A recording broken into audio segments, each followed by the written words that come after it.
ஓம் விக்னேஸ்வராய நமக. குலதெய்வமான ஸ்ரீ பொன்னம்பல சுவாமி, ஸ்ரீ பொன்முத்து கற்பன சுவாமி, பாப்பாத்தி அம்மன், அங்காள பரமேஸ்வரி துணையுடன் இந்த நாள் இனிய நாளாக அமைய அனைவரின் அவரவர் குலதெய்வம் காத்து அருள் பாலித்து பிரம்மாண்ட வெற்றியை கொடுக்க வணங்குகின்றேன். இன்று பிறந்த நாள் மற்றும் திருமண நாள் காணும் அனைத்து சொந்தங்களுக்கும் என்னுடைய நல்வாழ்த்துக்கள். 2025ஆம் ஆண்டு உங்களுக்கு நல்ல வருடமாக நல்ல வளமும் நலமும் பெற வாழ்த்துக்கள். வணக்கம், ஸ்ரீவாரி ஆஸ்ட்ரோ. நான் உங்கள் ஆஸ்ட்ரோ சஃப்னா பேசுகிறேன். இந்த ஆண்டில் வருகின்ற சனி, குரு, ராகு, கேது பயிற்சிகள் உண்டு. பல நல்ல விதமான மாற்றங்களும் ஏற்றங்களும் உங்களுக்கு உண்டு. கூடவே எந்த இடத்துல கவனமாக இருக்கணும் என்று தெரிந்து கொள்ள வேண்டிய மிக எளிமையான துல்லியமான பலன்கள் இதோ.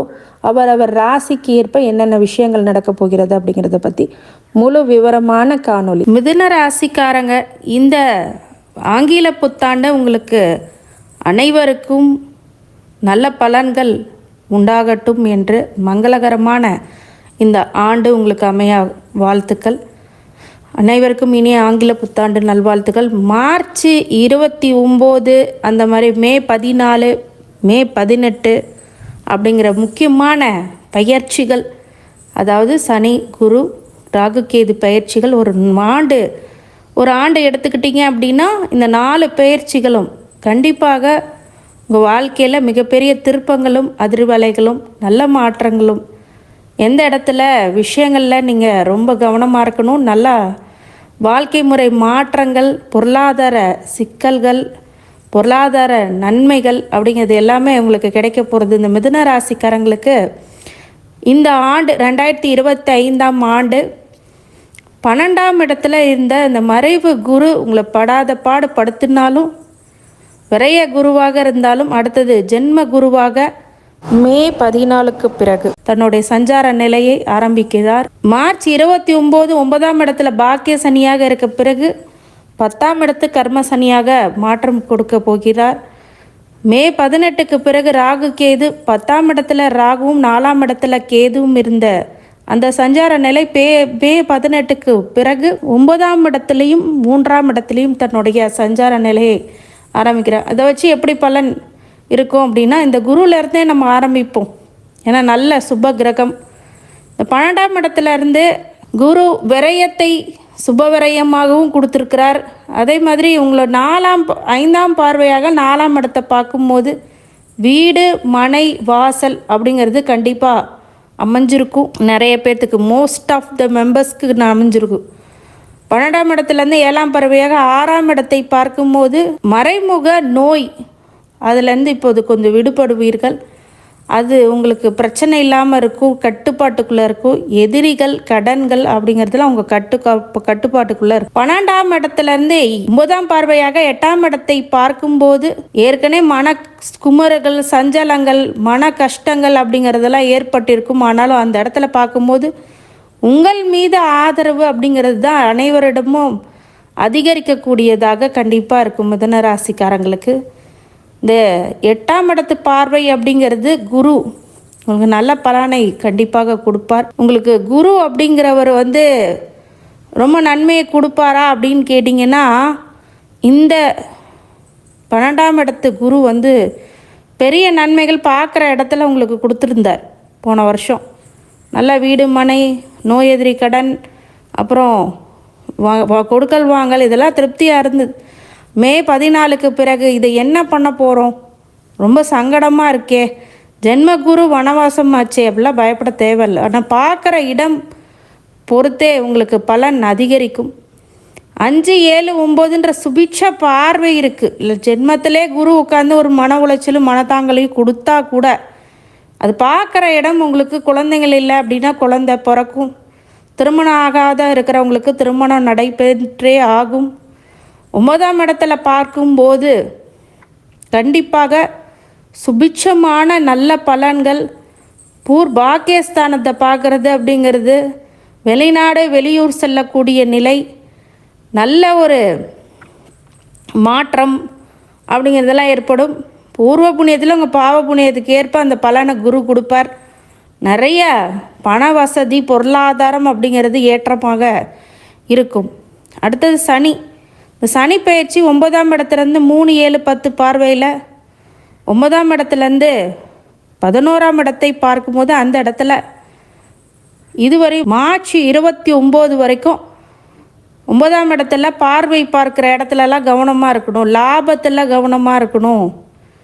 எவ்வளோ உழைச்சாலும் லாபம் வர மாட்டேங்குதேன்னு ஒரு மன உளைச்சல் கண்டிப்பாக இருக்கும். அது சரியாகும். அதே மாதிரி 3ஆம் இடத்தை புது முயற்சிகள் எல்லாம் தடை தாமதங்கள் ஏற்படும். அதே மாதிரி வேறு இடத்துல நோய் எதிரி கடன் அதில் பிரச்சனைகள் இருக்கும். அது குரு பார்வையும் இருக்கிறதுனால பெரிய பெரிய கஷ்டத்தை கொடுக்காது, நல்ல விஷயங்களாக கொடுக்கும். நல்ல ஒரு நோய் எதிரி கடன் கண்ட்ரோலில் வச்சுருப்பீங்க. இந்த மாதிரி சனி அந்த பார்க்குற இடத்த சரிப்படுத்த மாட்டார். ஆனால் அந்த 9ஆம் பாக்கிய சனியிலேருந்து 10ஆம் இடத்துக்கு கர்ம சனியாக போகிறது மார்ச் 29 பிறகு தொழிலில் நல்ல லாபம். 10ல் சனி வந்துச்சுன்னா நல்ல பதவி, பட்டம் பதவி அப்படிங்கிறது கிடைக்கும். ஒரு இடத்துலேருந்து இன்னொரு இடத்துக்கு சேஞ்ச் ஓவர் ஆவீங்க, நல்ல இடமா ப்ரொமோஷன் கிடைக்கும். தொழிலில் இருக்கவங்க நல்ல தொழிலை விரிவாக்குவீங்க, நல்ல ஒரு விஷயங்களை பார்ப்பீங்க. ஆனால் எந்தெந்த இடத்துல கவனமாக இருக்கணும் அப்படின்னா 12ஆம் இடத்த பார்க்குது. அப்படிங்கும்போது தொழிலை விரிவாக்குறேன்னு சொல்லி நிறைய இன்வெஸ்ட்மெண்ட்ஸ் போட்டு விரயம் பண்ணிடாதீங்க. சுப விரயமாக வேணால் மாற்றிக்கலாமே தவிர இன்வெஸ்ட்மெண்ட்ஸை தப்பாக பிஸ்னஸில் போடாதீங்க. ட்ரேடிங், ஷேர் மார்க்கெட் போன்ற விஷயங்களில் பண்ணாதீங்க. ஸ்பெக்குலேஷன்லாம் சரியில்லாமல் போடும். அதே மாதிரி 10ஆம் இடத்துல 7ஆம் பார்வையாக 4ஆம் இடத்தை பார்க்குறதுனால வீடு, மனை, வண்டி, வாகனம், ஆடை ஆபரணம், தாயார் உடல்நிலை, தாயாருக்கு விஷயங்கள், தாயாரோடைய சொத்து, தாயாரோடைய வழி, சொந்தங்கள், இதிலெல்லாம் கொஞ்சம் கவனமாக இருக்கணும். அதே மாதிரி 10ஆம் இடத்துலேருந்து அதுவும் குரு பார்க்குறார், 4ஆம் இடத்தையும் பார்க்குறாருனால பெரிய பாதிப்புகள் இருக்காது, இருந்தாலும் கவனமாக இருக்கணும். 10ஆம் இடத்துல 7ஆம் பார்வையாக பார்க்குறாரு, அதாவது 10ஆம் இடத்தை 10ஆம் பார்வையாக 7ஆம் இடத்தை பார்க்கும்போது அதுவும் குரு பார்வைப்பட்டிருக்கிறதுனால திருமணம் ஆகாதவங்களுக்கு திருமணம் ஆகும், கண்டிப்பாக ஆகும். ஆனால் ஒரு விஷயம் என்னென்னா இந்த இடத்துல கவனமாகவும் இருக்கணும். கணவன் மனைவி அப்படிங்கிற விஷயத்தில் உங்களை ஜனன கால ஜாதகத்தை பார்த்தே முடிவு செய்ய வேண்டும், இதுதான் முக்கியம். அடுத்தது மே 18 ராகு 10ஆம் இடத்துலையும் 4ஆம் இடத்துல கேதுவும் இருக்கும். அதன் பிறகு 9ஆம் இடத்து ராகும் 3ஆம் இடத்து கேது. இந்த 10ஆம் இடத்துல ராகு 4ஆம் இடத்த கேது ராகு திசை நடக்கிறவங்க கொஞ்சம் கவனமாக இருக்கணும். தொழிலில் பிரம்மாண்டம் கிடைக்கும், ஆனால் நிறைய பிரச்சனைகள் வரக்கூடிய விஷயமும் இருக்கும். 4ஆம் இடத்து கேது இருக்கும்போது ப்ராப்பர்ட்டி விஷயத்தில், டாக்குமெண்ட் விஷயத்தில், அப்புறம் அரசாங்க வழி, வண்டி வாகனம் புதுசாக வாங்கிறதெல்லாம் கொஞ்சம் தவிர்க்கிறது ரொம்ப நல்லது. நெடுதூர வெளியூர் பயணங்களை செல்லும் போது கொஞ்சம் ஜாகிரதையாக இருக்கணும். மே 18க்கு பிறகு 9ஆம் இடத்துல ராகு வரும்போது பூர்வ புண்ணியத்துக்கு தந்தை வழி உள்ள பிரச்சனைகள் கொஞ்சம் அதிகமாகும், அதை மட்டும் கொஞ்சம் கண்ட்ரோல் பண்ணிக்கிங்க. அது குரு பார்வை இருக்கிறதுனால பெரிய விஷயங்கள் கண்டிப்பாக உண்டு. 3ஆம் இடத்து கேது செய்கிற விஷயங்கள் எல்லாம் கொஞ்சம் தடை தாமதங்களை கொடுப்பாங்க, அது உங்களுக்கு ஒரு சில பிரச்சனைகளும் அதிகமாகும். அதனால் புதிய முயற்சிகள் பண்ண வேண்டாம், இருக்கிற விஷயங்கள்ல நீங்கள் கடந்து போகிறது ரொம்ப நல்லது. அதே மாதிரி என்னதான் கோச்சார பலன்கள் இருந்தாலும் தசாபுத்தி பலன்கள் பொறுத்தே நம்மளுக்கு வாழ்க்கை நல்லபடியாக இருக்குமா இருக்காதான்னு கண்டிப்பாக சொல்லலாம். அதில் மிருகசீரிஷத்துக்கு செவ்வாய் திசை ஆரம்ப திசை, திருவதிரைக்கு ராகு திசை ஆரம்ப திசை, புனர்பூசத்துக்கு குரு திசை அப்படிங்கிறது ஆரம்ப திசை. இதில் செவ்வாய் திசை அப்படிங்கிறது 6ஆம் அதிபதி 11ஆம் அதிபதி, மிருகசீரிஷத்துக்கு மொதல் திசையே அதுதான். இந்த 6ஆம் அதிபதி 11ஆம் அதிபதி பெற்றோர்களுக்கு நோய் எதிரி கடனை கொடுக்கும், லாபத்தையும் அதே அளவுக்கு கொடுக்கும் கண்டிப்பாக. சனி உங்களுக்கு 9ஆம் இடத்துல இருக்கிற வரைக்கும் இந்த செவ்வாய் ஒன்றும் பெரிய ஸ்தோபிக்காது. 10ஆம் இடத்துக்கு வரும்போது பட்ட பதவி புகழ் அப்படிங்கிறது உங்கள் பெற்றோர்களுக்கு கொடுக்கும். மிருகசீரிஷ பெற்றோர்களுக்கு சின்ன வயசில் ஒரு 1லேருந்து 5 வயசுக்குள்ளே இருக்கிறவங்களுக்கு, ராகு திசை நடக்கிறவங்களுக்கு 100% மே 18க்கு முன்னாடி இந்த 10ஆம் இடத்து ராகு 4ஆம் இடத்து கேது வேலை செய்வார். அதன் பிறகு 9ஆம் இடத்து ராகு 3ஆம் இடத்து கேது வேலை செய்வார். இந்த ராகு திசையில் மட்டும் 10ஆம் இடத்துல இருக்கும்போது தொழிலை உங்களுக்கு அபிவிருத்தியை கொடுப்பார். உங்கள் தந்தையோடைய தொழிலை எடுத்து நடத்தக்கூடிய விஷயங்களும் திருவாதிரை நட்சத்திரத்துக்காரங்களுக்கும் அதே மாதிரி தான் அமையும். புனர்பூசத்துக்கு ராகு வராது, குரு தான் வரும். அப்போ அந்த 10ஆம் இடத்துல 9ஆம் இடத்து ராகு வரும்போது தந்தைக்கு ஒரு சில நோய்வாய்ப்படுறது குறை அப்படிங்கிறது ஏற்படும். அதை கொஞ்சம் ஜாகிரதையாக ராகு திசை உங்களோட ஜனன கால ஜாதகத்தில் தகப்பனாருடைய ஆயில் அப்படிங்கிறத இது பண்ணணும், பார்க்கணும். அது மாதிரி ராகு எல்லாத்துக்கும் கெடுதல் பண்ணாது. ஆனால் இங்கே கோச்சார நிலை அப்படி இருந்தாலும் உங்கள் ஜனன காலத்தில் 11ஆம் இடம் அப்படிலாம் இருந்ததுன்னா மிகப்பெரிய சுபீட்சத்தை உங்கள் பெற்றோர்களுக்கு ராஜயோகத்தை கொடுக்கும். அது உங்களுடைய ஜனனகால ஜாதகத்தை துல்லியமாக பயன்படுத்தும் போது பார்க்கும்போது கண்டிப்பாக அதனுடைய விடை தெரிஞ்சு போயிடும். அதனால் கீழே இருக்கிற நம்பருக்கு எனக்கு கால் பண்ணி உங்கள் ஜனனகால ஜாதகத்தை ஆய்வு செய்து கொள்ள வேண்டும். அப்போது உங்கள் ஆங்கில புத்தாண்டு எப்படி இருக்கும். குரு 7ஆம் அதிபதி 10ஆம் அதிபதி தசை. மிருகசீரசத்துக்கு குரு திசை 3வது திசை, திருவாதிரைக்கு 2வது திசை குரு திசை, புனர்பூசத்துக்கு முதல் ஆரம்ப திசையே குரு திசை தான். இப்போ 7ஆம் அதிபதி 10ஆம் அதிபதி திசைங்கிறதுனால திருமணம் ஆகாத மிருகசீரிச நட்சத்திரக்காரங்களுக்கு திருமணம் நடக்கும். தொழில் அமையாமல் இருந்தால் தொழில் அமைச்சு கொடுக்கும் இந்த குரு திசை. நிறைய மாற்றங்கள், பட்டம் பதவி புகழ் அப்படின்னு கிடைக்கக்கூடிய ஸ்தான பிராப்தம் அப்படிங்கிறது குரு திசையில் கண்டிப்பாக அமையும். குரு பெரிய நல்லது பண்ணலைனாலும் குரு 7ஆம் அதிபதி 10ஆம் அதிபதி பார்ட்னர்ஷிப்பு, பட்டம் பதவி புகழ், வியாபாரத்தில் ஸ்டார்ட் அப்பு, புது ஸ்டார்ட் அப்பு இதெல்லாம் பண்ணுவீங்க. சனி திசையாக இருக்குது 8ஆம் அதிபதி 9ஆம் அதிபதி திசை. இந்த திசையில் தான் திருவாதிரைக்கு 3வது திசை, புனர்பூசத்துக்கு 2வது திசையே. இதில் தான் ரொம்ப ரொம்ப ரொம்ப ஜாகிரதையாக இருக்கணும் சனி திசையில். ஏன்னா சனி உங்களுக்கு 10ஆம் அதிபதி 9ஆம் இடத்துலேருந்து 10ஆம் இடத்துக்கு போகிறாரு. பெண்களாக இருக்கும்போது ஆணிடம், ஆணாக இருக்கும்போது பெண்ணிடமும் ரொம்ப கவனமாக இருக்கணும். அவப்பெயர்கள் உண்டாகக்கூடிய சூழ்நிலைகள் அப்படிங்கிறது வரும். அதை தவிர்க்கிறது ரொம்ப நல்லது. பாக்கியாதிபதியில் சனி உட்கார்றாரு அப்படிங்கிறதுனால அலைச்சல்கள் அப்படிங்கிறது அதிகரிக்கும். சனி திசை நடந்துட்டு இருந்தேன்னா ரொம்ப ஜாகிரதையாக இருங்க, அதுதான் முக்கியம். செய்தொழிலில் கவனமாக இருக்கணும்.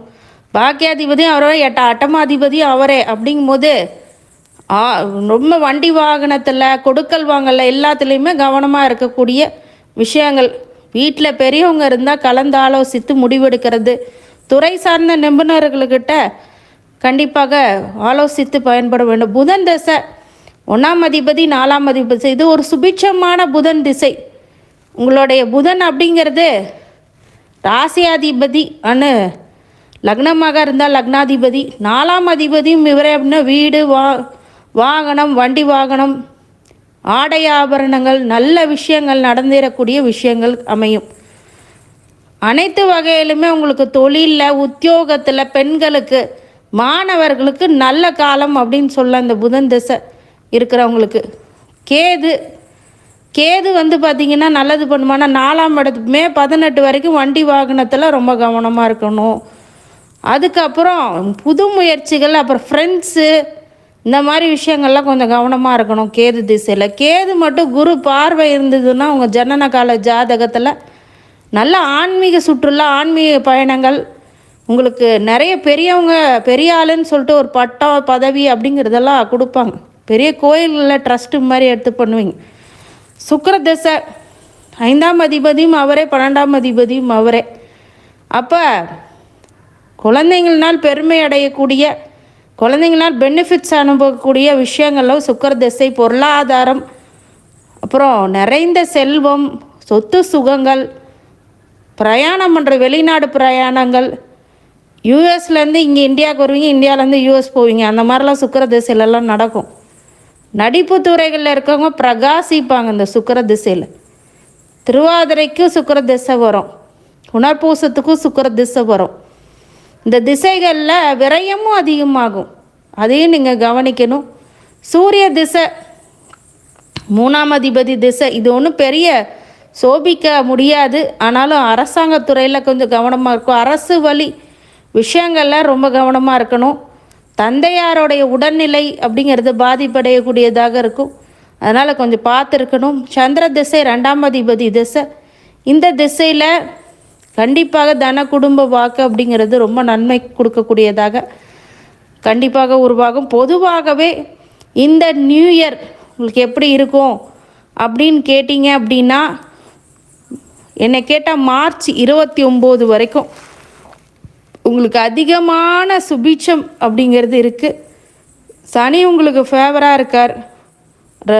குரு ஒன்றும் பெரிய ஃபேவர் இல்லைன்னாலும் அது 7ஆம் அதிபதி 10ஆம் அதிபதி திசை நடந்துட்டுருக்கு. குரு திசை நடந்தால் பெரிய நல்லது நடக்கும்.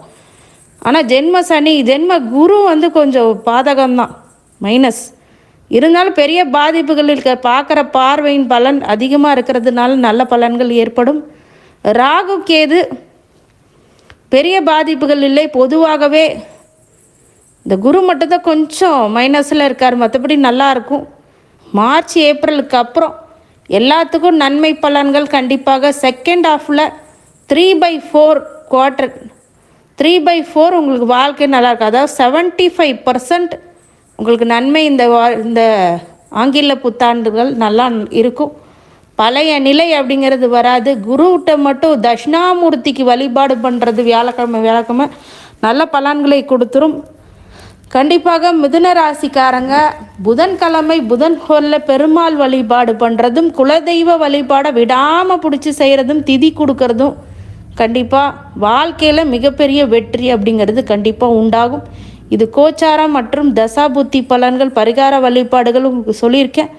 அதை பயன்படுத்தும் போது மிகப்பெரிய வெற்றி அப்படிங்கிறது கிடைக்கும். இந்த மிதன ராசிக்காரங்களுக்கு அனைத்து ஐஸ்வர்யங்களும் சகல சௌபாக்கியங்களும் மன நிம்மதியும் மனோதைரியத்தையும் ஆரோக்கியத்தையும் கொடுக்க வேண்டும் என்று என் பெருமான் ஸ்ரீவாரி திருப்பதி பெருமாளை வணங்குகின்றேன். வாழ்க வளமுடன். நன்றி.